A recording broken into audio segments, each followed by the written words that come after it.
What's up, everybody? Welcome back to another episode of Forever Stranded Lost Souls. Oh yeah, guys. So, today what I want to do, I would like to start knocking out some more of our quests. Yes, we are playing a quest-based mod pack, so of course quests are a thing that we need to do. Recently we've been setting up applied energistics, we did some of the environmental tech. Like, what we were doing originally is we were kind of going through these quests and knocking them all out in order that they appear here. And then we kind of started jumping ahead and doing some other things like, you know, the applied energistics, environmental tech, and thermal expansion. Yeah, so I kind of want to start knocking out some more of these, like, random quests. So let's start doing that today. The ones that we can do. One that's interesting me is this Nature's Compass. I don't know if I've ever made one of these before. It's from the Nature's Compass mod. I don't know if there's any other items in this mod at all. Nature's Compass only has one item. Now the quest says find all the biomes, so I assume this points us to a specific biome. I don't know if we can choose one and it'll point there.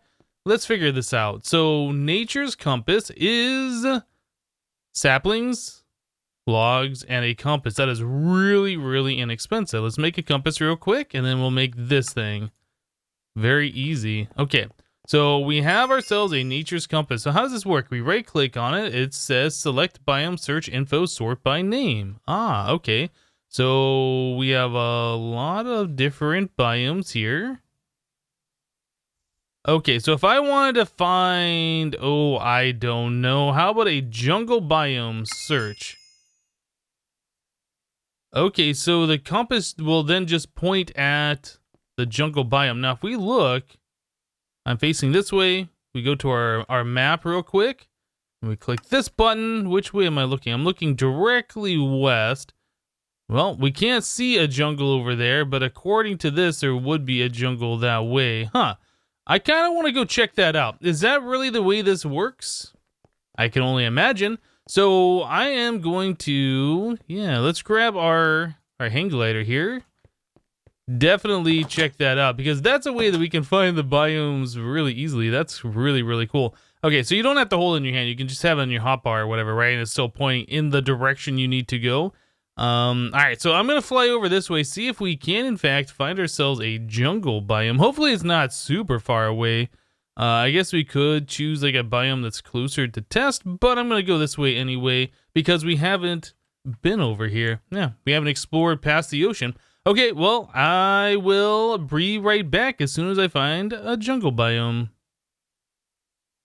Well, sure enough, it looks like the Nature's Compass did its job. It found us a jungle biome. So, yeah, it looks like it's kind of spinning around. And, well, anyway, we don't really need to look at the compass if this is what we're looking for, because we know for sure that's what it is that we were going after, right? So anyway, on the way over here, it's a blood moon, by the way. So yeah, going over here, we found ourselves a mesa biome, which is kind of cool. And there was a village somewhere. Yeah, right here in the desert, right before the mesa. Anyway, so we found some stuff, and it wasn't like super far away from our base. But yeah, that's cool. So if we need to find ourselves a specific biome, the Nature's Compass is definitely a very, very valuable way of finding biomes that you want. Okay, well, I don't know if there's any specific biomes in the future that we're gonna want. I don't know if we ever needed to find ourselves a desert before, but we definitely have access to a desert. We have access to, oh my goodness, all the sounds.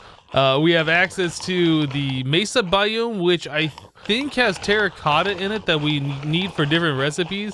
Okay, I need to fly up higher. I need to get to the point where these monsters aren't spawning. If we can get up to like, what is it, Y256 or so? Oh, I think we reached the limit. Okay, here we go, yeah. Anyway, I'm gonna get back to the base. Hopefully I can get inside without aggroing too many monsters, and we'll be right back. All right, so I was able to get back to the base, no problem at all. And I think we're gonna take ourselves the loot chest. We can get ourselves an enchantment table or some fire resist or chance cubes, but I think the loot chest is probably going to be our best bet for getting anything relatively good for completing that. And we got chameleon storage from multi-storage. I'm not sure. Okay, so those appear to take on the color of whatever block they're set on, I guess. That's the deal with them. That's kind of cool. I like it. All right, well, I don't think we're going to be using multi-storage, so we're probably not going to be using those blocks at all. Yeah, and I put the biome compass away, or the nature's compass, I guess. So let's continue on here. So we have a few more things that we can do. Let's start knocking out some of these things, like automating cobblestone. We're never gonna automate cobblestone using this method. We already have a better way of doing it, but it wants us to make a block breaker anyway. So let's take a look at a block breaker. What do we have here for this thing? So that is relatively inexpensive. Iron pickaxe, redstone torch, and cobblestone. I think we should be able to do these things. How many of these do we have in the system? Everything but the iron pickaxe, and there we go. There's that, and done. Easy. Okay, so now we have ourselves a block breaker. Should we need this for any reason? I don't think this breaks obsidian, but I think it breaks everything lower than obsidian. We'll just go ahead and place that away for now since we're not going to be using it. So let's claim our reward for that. We have mechanical things and then an auto crafter here from extra utilities too. So that might be something worth doing. So mechanical, wait, was that mechanical miner? Yeah. All right. So mechanical miner, this guy requires a resonating redstone crystals, which we know how to make. I think we have pretty much everything in the system for that. So yeah. Oh, hold on. This, we need to do another one of the glass cutter things. Do we not have the glass cutter? We do. It just doesn't want to work. Let's make a couple of those. All right. So we can do this, make 2 of those, and we need a diamond pickaxe. Okay, and there we go. Very good. Mechanical miner, done. Okay, so the mechanical miner works just like the block breaker, except you can mine all sorts of things. I think you just can give it any type of pickaxe and it'll mine with that, which can be useful for later. I'm not sure if we're gonna have any use for it right now. I can't think of anything. But yeah, definitely if we need to mine something later on, we will use that. So auto crafting. So we have an analog crafter and a mechanical crafter. I'm actually not sure what the difference between the two are. It says in some ways this will help with auto crafting. Yeah, maybe until we get applied energistics auto crafting, that will help. All right, so analog crafter. Analog crafter. So this is a crafting table, chest, and a lever. I guess that only crafts with a redstone signal. That would be my guess anyway.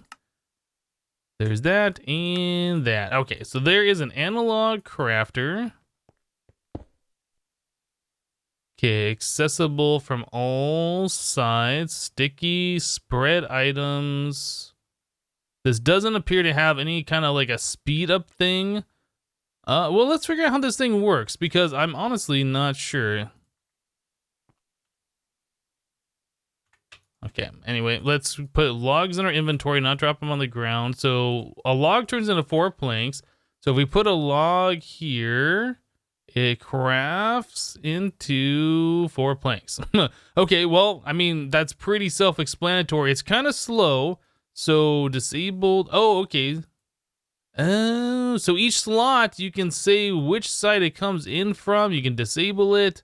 That's kind of cool. Sticky. Keep at least 1 item in each slot. Does not apply to items that do not stack. So I guess that would be like if you have one specific recipe, it would keep, or it'd craft everything except unless there's 1 item in every slot. That's kind of cool. I like it. Spread items. Distribute input items evenly amongst existing stacks. Okay. That makes sense as well. I like it. Okay. Well, anyway, analog crafter, that's a thing. Does not require redstone signal. It just works. Very good. So let's put that one away. The other one was the auto crafter. No, mechanical crafter.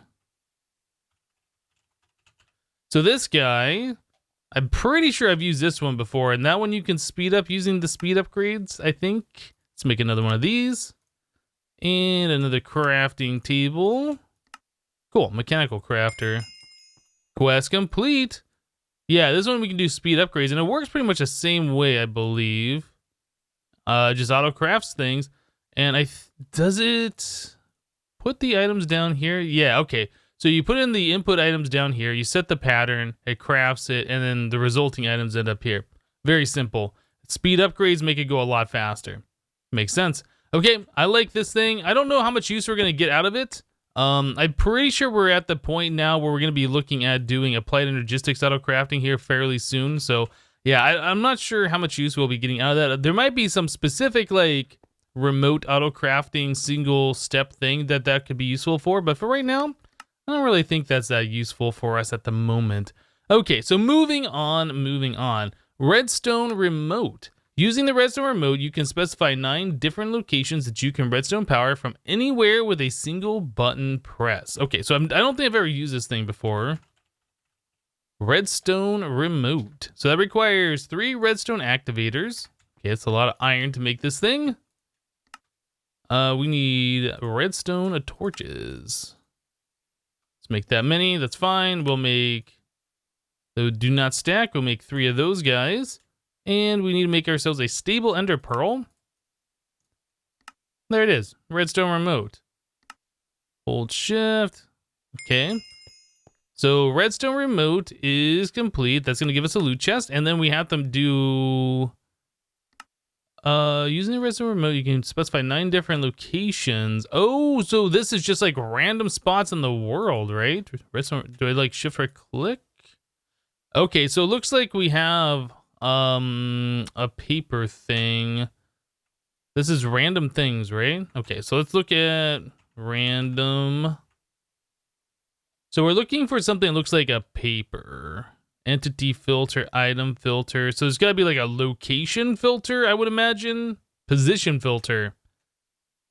Purple plus paper. Can we make one of those? Where is it? Position filter. I don't think we have any purple. Okay, so we have some purple petals here, so we can grab some of those, and we'll grab our mortar and pestle. Those guys, like so. That should work, I would imagine. Then we also need paper, which we don't have because it didn't auto-fill. So let's grab some from over here. 1 paper. All right. So I kind of want to see this thing work. I've never used it before. It seems interesting to me. So there's a position filter. Let's grab a piece of redstone dust. I'll place that down here. This will be our location. And then I guess we shift right click on that block, or do we shift right click? Okay, we shift right click on the redstone itself. Okay, so this, that.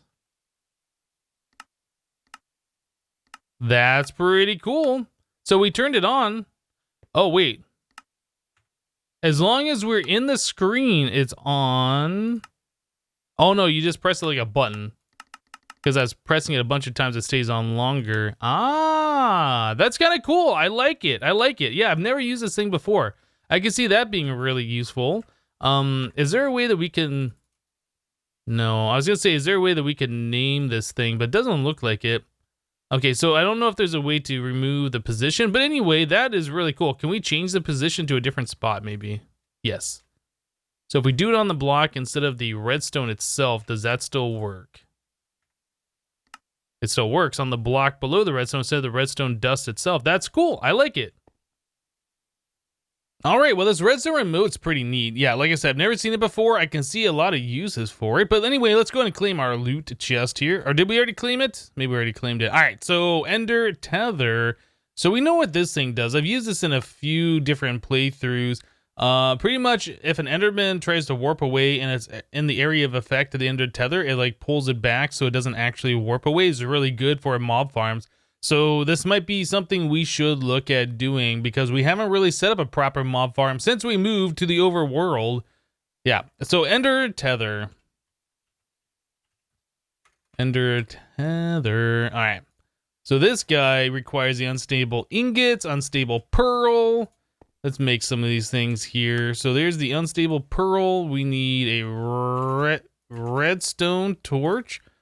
Now the unstable ingots, we know how to make those. That's just going to require a lot of diamonds. How many diamonds do we have at this point? We have enough to do this. We need 18 of these things.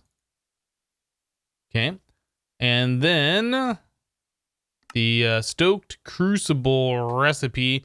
Do we have the crucible or the cauldron over here? I keep changing it out. We have the cauldron, so we need the crucible. You know, it'd be awesome is if we set up the wireless applied energistics so I could have a remote and not have to run back here every time. Crucible. Yeah, I've decided to not keep all of the better with mod stuff over in this room. We had a chest right here, and I just recently removed all the stuff in there and put it into our applied energistics. It just made more sense to keep it in there than over here. So, yeah, anyway. So we can go ahead and once again put our crucible here. Put this, put that, and we have to turn all this laggy stuff on over here. which should stoke the fire. There we go. And those go in here. Okay, so now we're doing stuff. Awesome. So our recipe was we needed this guy, and then 2 of the unstable ingots on either side. Okay, so we have 1. How close are we on this one? Oh, that one's almost done. Very good. So we should be able to do this one real quick here. 2 of them. Very good. All right, so this one goes here, this one goes here, and done. Ender tether. Awesome. All right, let's turn these things off. Yeah, I like the better with mod stuff. It's just the constant creaking sounds and the spinning items and the... It feels like there's FPS lag. It's just one of those things. Like, it's cool, but you want to kind of, you know, either keep it away from your base or turn it off when you're not using it. So we'll claim this one. So it says prevents Endermans within a certain distance from teleporting away. That's right. So that's a very, very nice item. All right, so we have 5 loot chests. Let's pop these things. We get ourselves air. Yes, what I've always wanted, air. Okay, so we really got balls of fur, not just air. So let's do this one. We get cobblestone, we get rainbow lamps, copper nugget, gold nugget, and finally we get stone sickle iron scythe.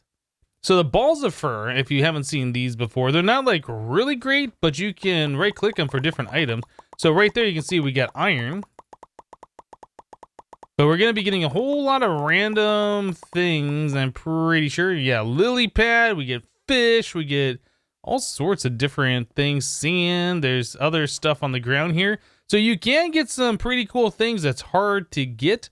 The balls of fur, by the way, if you don't know, comes from cats. Yeah, cats just sitting. They just like make the balls of fur like every 5 minutes or something like that.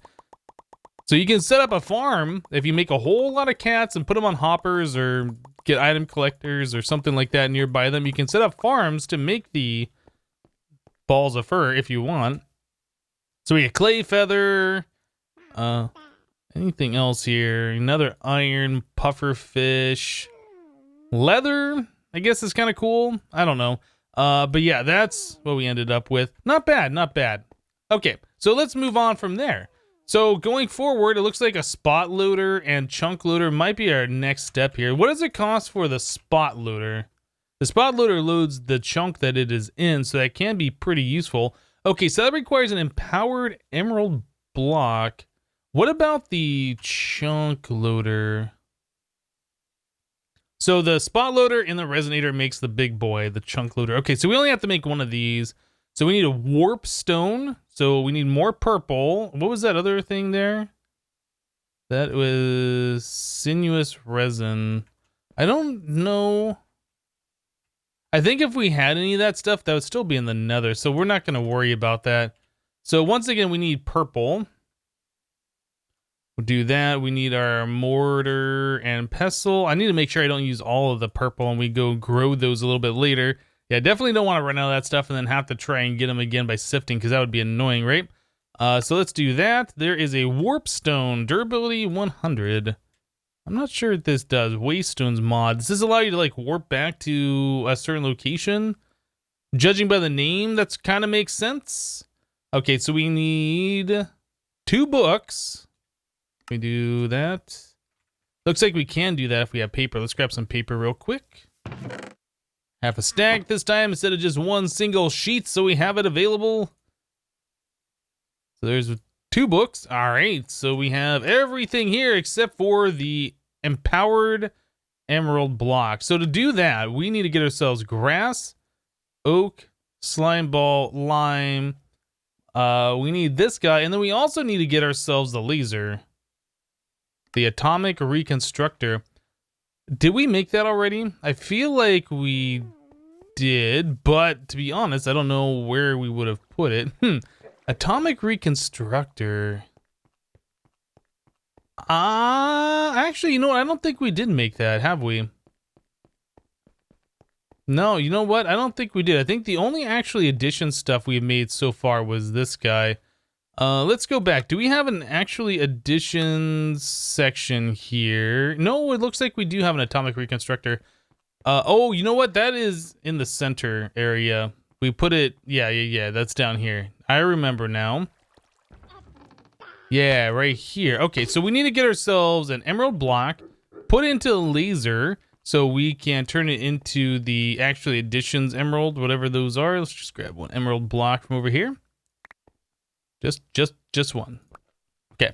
So we do that, we throw it in front of the laser, we laserify it, and then we can put it onto the empowerer and then upgrade it to the empowered version.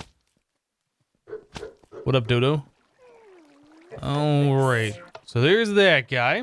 So it said that we needed tall grass, or I guess sheared grass. I'm not sure if we have any of that. Let's take a look real quick. Grass, we don't. So that's easy enough. Shears, and then bone meal. We'll just go ahead and make some of this real quick. So we'll do that, and then we will do one of those. And this and this. Okay, so now we have a few extra of those. 15 of them from one bone meal. It's not bad. All right, so we just need one. Empowered emerald. Okay. So we need that plus an oak sapling, lime, and slime ball. Slime ball? Lime? Let's go back here real quick. Does that have to be the vanilla lime dye? It kind of looks like it, doesn't it? So we can create that from the Botania stuff, right? But we can't use the Botania lime, it looks like.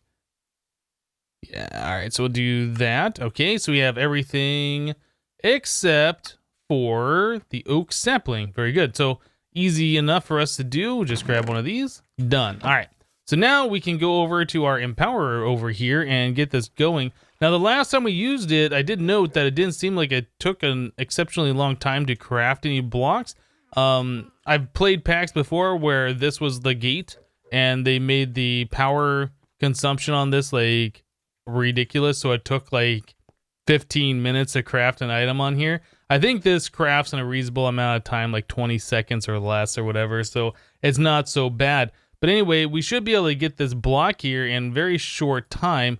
Going back to our quest book here, where were we? We were under stuff and things. We were looking at the spot loader.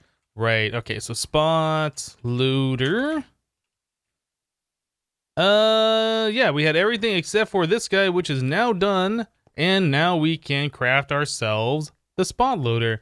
Now, it's kind of weird that we craft the spot loader in such a way and then we can just resonate it into the big boy. I don't know if we can split the big boy into the small ones again. Probably not, but normally you craft the big one and then you craft ender pearls around the chunk loader to turn into like the spot loaders. But yeah, this is definitely different.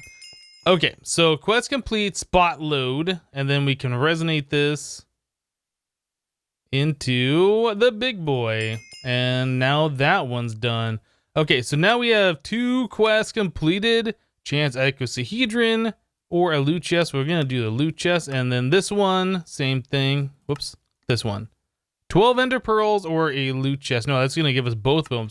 12 ender pearls and a loot chest. Okay, so if we look at the uses for this, yeah, the recipe's been removed, the default recipe to change that. All right, so that's pretty cool. So we get ourselves stone sickle iron scythe, and once again, we get ourselves a witherless rose. So that's a pretty good reward. Yeah, witherless rose, that'll help us out a lot. Like if we're fighting wither skeletons, or we're fighting the wither boss, or whatever. Yeah, this thing like completely removes the wither effect. That is a really nice reward. All right, so I just set the chunk loader down in the middle of the base, in the basement area down here, because it doesn't really need to be like visible. It'll load the chunk all the way up. It could be at bedrock level, it'll still do the same thing, right? So I was just checking this here. I set it up for a 3 chunk square area, and it seems like that mostly covers the base, but as you can see over there, it's like a few blocks shy of the wall. So we will have to bump this up to a 4 radius. So we go from loading 25 chunks to loading 49 chunks. But that will completely make our base chunk loaded. So when we're not at the base, things will still run. Yeah, that's definitely what we want. All right, let's come back up here real quick and we'll place those back. Yeah, so when we're not at the base, things like our void resource miner that we have over here will still be void resource mining. Our power will still be running, things like that. So it looks like this has collected a decent amount of items over here, and then we are now overflowing into this one. I'm not seeing any of the items that we need to upgrade to the tier 2. So let's look at void resource tier 2. Requires us to have erodium. So erodium, this is what we're looking for, these crystals. Now, in order to get these crystals, we do get that from the void ore miner. It does not have a preferred type of lens. Unfortunately, that was a bug that was fixed in a previous mod pack that I was playing, but I guess this one doesn't have that fixed. Or maybe that was just something that the mod pack author added in. I'm not entirely sure, but either way, we need these erodium crystals in order to upgrade to the tier 2.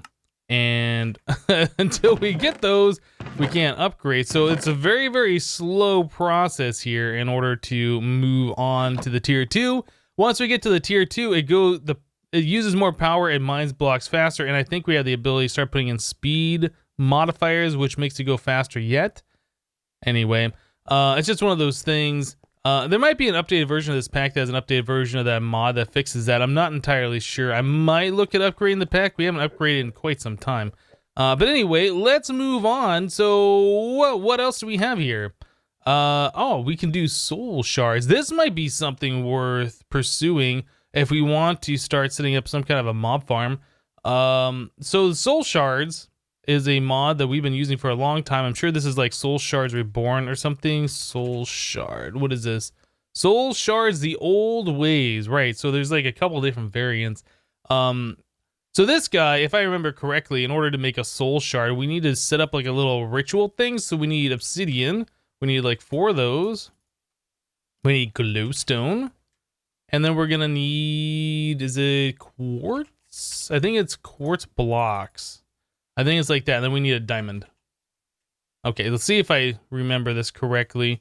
So you place a glowstone in the center. You surround that with quartz blocks. And then in the corners, you place obsidian. Like so. And then you right click with a diamond. Yes, I remembered. Cool. So we have an unbound soul shard. Quest complete. Soul shards.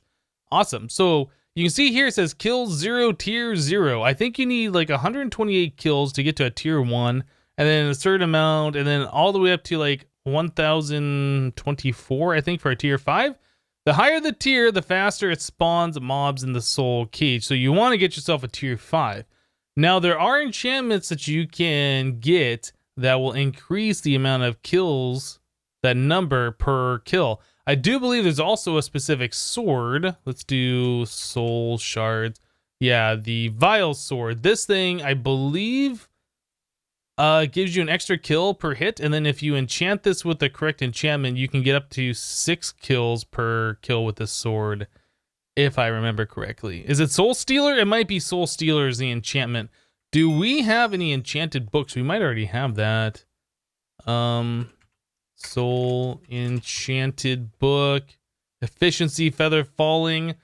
Okay, well anyway, so to make the sword, we need corrupted ingot. To get corrupted ingot, we need corrupted essence. That is obsidian, redstone, and lapis. That's pretty easy to make, right? Yeah, let's make 4. Let's do that. Let's make 8 of those. Okay, so there's 8 of those, and then going back to the ingot here, we need vile dust, which is soul sand smelted. That's pretty easy. Grab 8 of those and smelt that down real quick.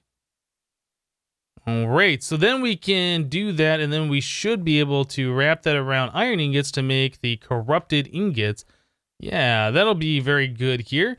Again, I don't know if you have to use this sword. It's probably not the best sword, but you can put like mending on there. You can put sharpness on there, and you can make it decent, right? But it's still going to be pretty slow with the way our mobs are going these days with, you know, the difficulty meter down here. All the mobs have like 600 health or something stupid at this point. Anyway, so let's make 2 of those, and then we will make the sword. Cool. Vile sword. Got it. I guess we could try throwing the enchanter over here and see if it comes up with that soul stealer enchantment straight away. Sharpness, bane, sharpness. No, it doesn't look like it. Okay, so that'll be one of those things we'll probably look at a little bit later as far as like enchanting that particular sword. There was one more thing here that we needed to do, soul cage. Once you get a tier 1 or higher shard, you can place the shard in a cage to spawn mobs. Okay, so this thing is just done by default. There is no quest here. It's just telling you how to do it. So let's take a look at the soul cage itself. That requires 4 of these corrupted essences. Okay, we should, or 4 of the corrupted ingots, so 16 of these things. Are we gonna have enough obsidian? We might. So there is 16 of those, and then we're gonna need 16 vile dust, so 16 more soul sand. Yeah, looks like we have that. Have to go look at making some more of this stuff. All right, so I'll melt that down. I will make the ingots. We'll make our soul cage. We'll be right back.